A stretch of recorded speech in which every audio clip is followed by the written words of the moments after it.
Hello everyone, thanks for tuning into today's video. Going to have a look at the weather. The 14 days of today's video data will take us to the 14th of July. And we'll be able to extend out beyond that with the CFS V2 ensembles. Maybe I'll try in a couple of weeks. We'll have a look at the CFS V2 at the end of the video for the next 4 weeks. Gets us to the end of July.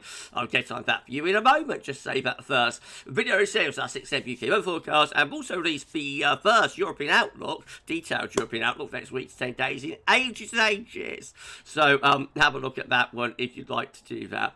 Like, share and subscribe on all today's videos and content. Thank you so much everybody for doing that for GavsWeatherVids. Thank you so much everyone. Right, let's start off with Tropical Atlantic. 2 interest areas. We have got the yellow X just here, which is disturbance 1. Only 20% chance of cyclone formation next 7 days. You don't have to worry about that. And then we've still got Hurricane Beryl, giving maximum sustained winds of 120 miles an hour, category 3 hurricane now, I think, with a minimum central pressure of 968 millibars. Clicking on Beryl, going here, we can see that this will remain a hurricane as it moves towards Mexico, just there, by Friday. Then out into the Gulf of Mexico as a tropical storm.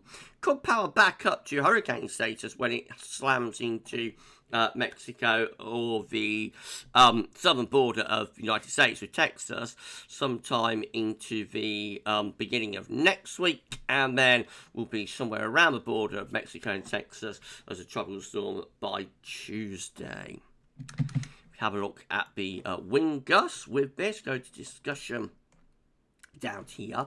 Excuse me, everybody. We can see that this is going to become a tropical storm in about 24 hours time. So rapid weakening is now taking place of Hurricane Beryl now that it's gone past Jamaica.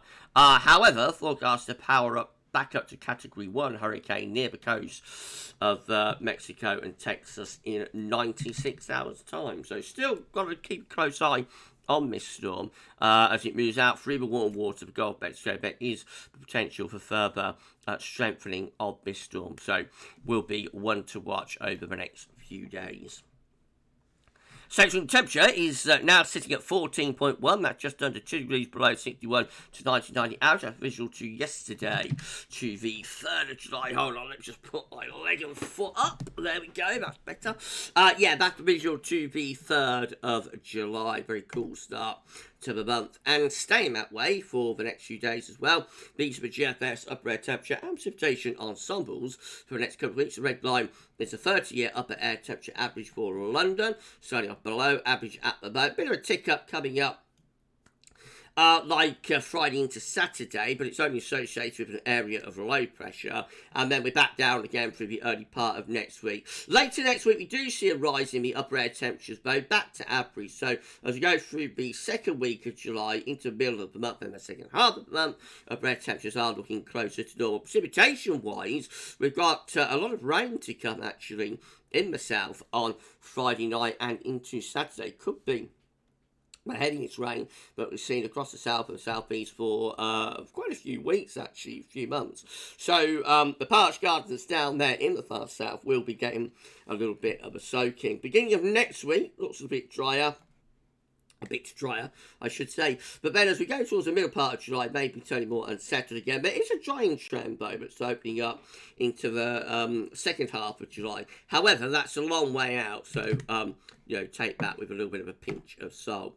Temperature anomalies from the 4th to the 12th of July can be out below average, cooler than average week to come. Precipitation anomalies from the 4th to 12th of July above average, so quite a cool and wet week on the way. The latest wind from map from Earth, northschool.net, shows it got low pressure to the north of Scotland, and we're bringing in quite a strong westerly flow from the Atlantic today. There's that little secondary low, I think, down here. Through there, there'll be a weather front or weather system that's going to develop into quite a potent little area of low pressure from Friday into Saturday and bring a soaking into the south. Right, so let's start going for chart data. So our latest UK Met Euro run is looking for midnight on sunny, low pressure up towards Norway, and we're still bringing quite a cool, showery northwest wind into next week. Start to shift the wind around to the south and the southwest, and heights begin to rise a little bit over to the east of the coast. There's some very, very, very hot air sitting just to our south. We talk about this on the European outlook, so look how hot it is down towards Spain, Portugal, and through the Med. Real heat wave will be building through the course of next week, and that's trying to push northwards. Now, it looks as though the upshot of that pushing northwards will be to combine with this cut-off low out to the west and produce probably some very wet weather actually by the sort of end of next week and into next weekend, not this weekend, but you know, the following weekend. However, it is one to watch just what happens with that heat, because there is, let's say, some really hot air that's building down across the Mediterranean. We know it's happened over the past few summers where we've had these big domes of heat pushing out of North Africa. Just something to keep an eye on at the moment, but there's no real evidence, certainly within like the GFS ensembles, but it's going to turn particularly hot. There's a couple of very hot outliers there, but you know, not much. But let's see what happens with that heat dome anyway as it starts extending northwards through the course of next week. Icon again, low pressure, being cool showery conditions on Sunday, and then into next week we get this sort of slack low, bring a showery sort of early part to next week. Then heights start to try and build to our east, but it looks as though any attempt to build higher pressure to the east of the country going to be very weak and flimsy, and with the Atlantic still quite active, you know, the upshot will probably just be spells of further spells of rain and whatnot, or maybe thunder. A KMA looks like that again, all much of a muchness. For the early part of next week, maybe a bit more unsettled actually, with low pressure more in the ascendancy through next week. Higher pressure trying to build here, but again, it looks quite weak. So by the time we get to the end of the KMA run, we're basically back into unsettled westerly flow. Again, that gets us to the 15th of July.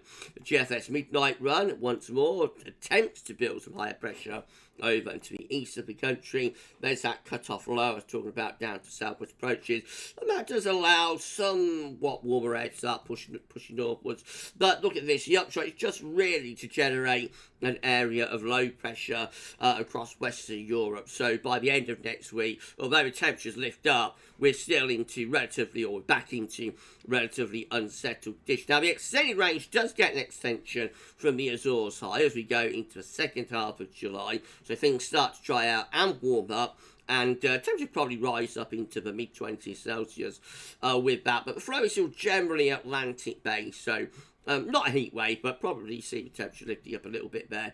Second half of July for GFS midnight run. GFS V2, cool showery on Sunday. Further unsettled showery conditions into the early part of next week. Middle part of next week tries to bring some hotter air up from the south, but the upshot of that is just to generate a trough over Western Europe, which becomes an area of low pressure by the weekend of the 13th and the 14th of July, with low pressure sitting over and to the east of the country, and we're drawing down quite a cool and showery northerly wind. Beyond that, into second half of July, looks quite unsettled actually, not as much of an extension from the Azores high. The 6th as we saw with the midnight run. Perhaps a bit dry and warmer down in the south, but certainly nothing to get particularly excited about. If you're enjoying the video, please you like, share and subscribe. Make sure you show everyone for doing that. Drop a comment, let us know what you think about this and all of our videos and content. Don't forget to tell your friends about GavsWeatherVids. Get them to subscribe too. We thank everyone for doing that. GM again looking cool and showery on Sunday into the early part of next week. This low comes meandering up from southwest. That brings further rain in with it. Then things start to dry out. The second half of next week, warm up a little bit, but not for long. A trough of low is back in by days 9 and 10. We're back to relatively showery, possibly even quite thundery conditions then. And then finally, the ECM looking rather cool and showery on Sunday. Into Monday, just remains quite mixed. Trough of low pressure around the country of further showers. The next low zips through Thursday to Friday. And that's the setup for day 10, which is the 14th of July, and further low pressure coming in from off the Atlantic. No sign of any real particular ridge or build of pressure there in the next 10 days. The mission of precipitation forecast based on the ECM run from Tibet.com. So wet weather into the south through the course of tonight. That brings a bit of a soaking south and southeast. And then after a drier slot through the middle of tomorrow, rain pets up to the southwest and brings a proper roll soaking across England and Wales overnight Friday and into Saturday. Very wet conditions. Saturday looking unsettled as well, with more showers to come, and then lots of heavy showers as go through into Sunday. Into next week, another push of rain from the southwest, outbreaks of heavy and persistent rain moving up from the southwest in the early part of next week. Further showers or longer spells may come through the middle part of next week, a bit dry for a day or two later next week, but more rain is waiting in the wings in the Atlantic. Looking very unsettled with the ECM for the next week to 10 days. This is the option on the table within the ECM ensemble today for day 10. The Icelandic Met Office gets us to the 14th of July, 51 members of the ECM ensembles with low pressure to the northwest, and we're bringing in a flow from off the Atlantic, so looking a little bit mixed there around day 10. And then in 2 weeks time, these are the options that we've got will get us to the 19th of July. 22 members of the ECM ensembles keep that sort of slack flow going from off the Atlantic, a little bit showery, but 15 building up some higher pressure from the Azores, so that's turning things drier and warmer, not necessarily heat wave, but drier and warmer. And 14 again with some higher pressure just out to the west, probably a bit on the coolest side, but it would be drier anyway, and would be a little bit more like summer with that. So you put the 15 with 14, it does look as though ECM ensembles at 2 weeks out might be trending towards somewhat higher pressure there. We'll see. CFS V2 finally beats a 500 millibar high times, bringing down into week periods. The first week period takes us from the 4th to the 10th of July. The next week's looking unsettled with low pressure over and to the north of the country, so cool and quite unsettled conditions to come. Week 2 will be the 11th, 17th of July. A ridge building from Eastern Europe. So we've got an area of high pressure across Eastern Europe. It looks like it's extending a ridge out to the west, so that should start to turn things drier and warmer there. Week 2 will be the 18th to the 24th of July. High pressure to the southwest should be mostly dry and relatively warm with that. And then week 4 will be the 25th to the 31st of July. High pressure just out to the west of the country. And so still relatively dryish conditions, probably a bit cool, winds probably coming from the northwest, but it shouldn't be too bad, should be relatively pleasant. So after this unsettled sort of first week, 10 days of July, the trend seems to be towards higher pressure, and although I was dubious about that, because it's only the CFS that's showing it yesterday, we might be starting to see some evidence of that within the GFS ensembles beginning to dry out there into the second half of July, albeit that is extended range, and within the ECM ensembles there as well. We might be starting to see signs of a drier and warmer second half of July, but it is very early days, so need to stay cautious about all of that. Of course, we'll keep you updated at GavsWeatherVids. Right, we're done. If you've enjoyed the video, please do like, share, and subscribe. Make sure you check one for dear man. Drop a comment. Let us know what you think about this and all of our videos and content. And don't forget to tell your friends about GavsWeatherVids. Get them to subscribe too. Thank you so much, everybody, for doing that. Right, I'll just tell what's happening on the channel tomorrow. We're going to have a 6 AM UK weather forecast. There will be Jeremy Friday and a 10 to 14 day as well.